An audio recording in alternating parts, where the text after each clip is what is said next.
Mini screen പ്രേക്ഷകർക്ക് സുപരിചിതയായ നടിയും മോഡലുമാണ് Jaseela Parveen. Flowers ടിവിയിൽ സംപ്രേഷണം ചെയ്തിരുന്ന സ്റ്റാർ മാജിക് ഷോയിലെ പ്രധാന അംഗങ്ങളിൽ ഒരാൾ കൂടിയായിരുന്നു താരം. 32 വയസ്സുകാരിയായ താരം കൂർഗ് സ്വദേശിനിയാണ്.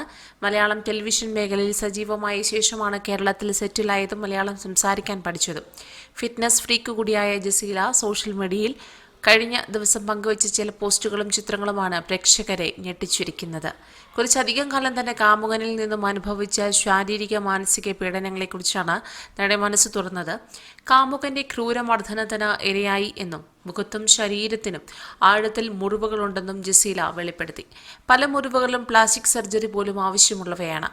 കാമുകനായിരുന്ന വ്യക്തിയുടെ ഫോട്ടോയും ജസീല പുറത്തുവിട്ടു. ഡോക്ടറായ ഡോൺ തോമസ് എന്ന വ്യക്തിയാണ് നടിയെ ക്രൂരമായി മർദ്ദിച്ചത്. പലപ്പോഴായി ക്രൂരമർദ്ദനങ്ങൾ ഏൽക്കേണ്ടി വന്നപ്പോഴും പ്രണയമുള്ളതുകൊണ്ട് പിടിച്ചു നിന്നുവെന്നും ഒരു ഘട്ടമെത്തിയപ്പോൾ നിയമപരമായി നീങ്ങാമെന്ന് തീരുമാനിക്കുകയായിരുന്നുവെന്നും ജസീല പറയുന്നു. നടിക്ക് കിട്ടിയ മർദ്ദനങ്ങൾ ശരീരത്തിൽ ആഴത്തിൽ മുറിവേൽപ്പിച്ചതിന്റെ ചിത്രങ്ങളും ജസീല പങ്കിട്ടു. പലതും കണ്ടു നിൽക്കാൻ കഴിയുന്ന തരത്തിലുള്ളതല്ല. എൻ്റെ ഈ ശരീരം യുദ്ധം സഹിക്കുന്നു, പക്ഷേ എൻ്റെ ഹൃദയം വിജയം വഹിക്കുന്നു. ഞാൻ എന്തിലൂടെയാണ് കടന്നു പോകുന്നതെന്ന് വളരെ കുറച്ച് ആളുകൾക്ക് മാത്രമേ അറിയൂ. ഒടുവിൽ നിങ്ങളെല്ലാവരും അത് അറിയാൻ പോകുന്നു. എൻ്റെ ഹൃദയം പൊട്ടിപ്പോകുന്ന അവസ്ഥയിലാണ്. 2024 ഡിസംബർ 31 എനിക്കറിയില്ലായിരുന്നു ഇനി വരാൻ പോകുന്ന ഓരോ രാത്രികളും എനിക്ക് എത്രത്തോളം പ്രയാസമേറിയതാകുമെന്ന് പറഞ്ഞുകൊണ്ടാണ് ജസീല വിവരിച്ചു തുടങ്ങിയത്. ന്യൂ ഇയർ പാർട്ടിക്ക് ശേഷം നടന്ന വാക്ക് തർക്കം ആക്രമണത്തിലേക്ക് മാറി. അയാൾ എൻ്റെ വയറ്റിൽ 2 തവണ ചവിട്ടി. എൻ്റെ മുഖത്ത് വള ചേർത്ത് വെച്ച് പലതവണ ഇടിച്ചു. മുഖം കീറി. പ്ലാസ്റ്റിക് സർജറി ആവശ്യമായി വന്നു.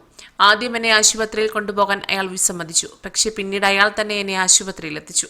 ഞാൻ വീണുവെന്ന് കള്ളം പറഞ്ഞാണ് ആശുപത്രിയിൽ ചികിത്സ തേടിയത്.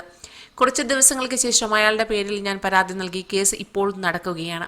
കേസിന് പോകാതെ ഒരു ക്ഷമാപണം എഴുതി തന്നാൽ മതിയെന്നാണ് ഞാൻ പറഞ്ഞത്. പക്ഷേ പിന്നീട് ഞാൻ തന്നെ കേസ് കൊടുക്കാമെന്ന തീരുമാനത്തിലേക്ക് എത്തുകയായിരുന്നു. ഞാൻ 10 കിലോ കുറഞ്ഞു. ഭക്ഷണം കഴിക്കാനോ ഉറങ്ങാനോ കണ്ണാടിയിൽ സ്വയം തിരിച്ചറിയാനോ പോലും കഴിയാത്ത അവസ്ഥ. ശസ്ത്രക്രിയ വഴി എൻ്റെ മുഖത്തെ പാടുകൾ തുന്നിക്കെട്ടി.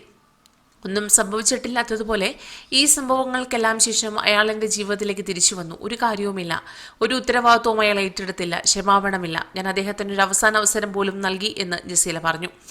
അയാൾ മർദ്ദിച്ചപ്പോൾ പലതവണ തടയാൻ ശ്രമിച്ചുവെന്നും പക്ഷേ പെട്ടെന്നുണ്ടായ മർദ്ദനം ശരിക്കും ഷോക്കും വേദനയും കാരണം തനിക്ക് കൂടുതൽ നേരം എതിർത്ത് നിൽക്കാൻ കഴിഞ്ഞില്ലെന്നും ജസീല പറയുന്നു. കൊച്ചി കാക്കനാട് വെച്ചാണ് ജസീലയ്ക്ക് ഈ സംഭവങ്ങൾ നേരിടേണ്ടി വന്നത്. ആസ്റ്റർ മെഡിസിറ്റിയിലാണ് ഡോൺ തോമസ് ജോലി ചെയ്തിരുന്നതെന്നും ജസീല വെളിപ്പെടുത്തി. സൂര്യ ടിവിയിൽ സംപ്രേഷണം ചെയ്തിരുന്ന തേനും വയമ്പും എന്ന പരമ്പരയിലൂടെയാണ് ജസീല മലയാളത്തിലേക്കുള്ള അരങ്ങേറ്റം. പിന്നീട് സീത എന്ന ഫ്ലവേഴ്സ് ടിവിയിലെ സീരിയലിലും ജസീല വേഷമിട്ടിരുന്നു. കൂടുതൽ വാർത്തകൾക്കായി ഈ ചാനൽ സബ്സ്ക്രൈബ് ചെയ്യുക.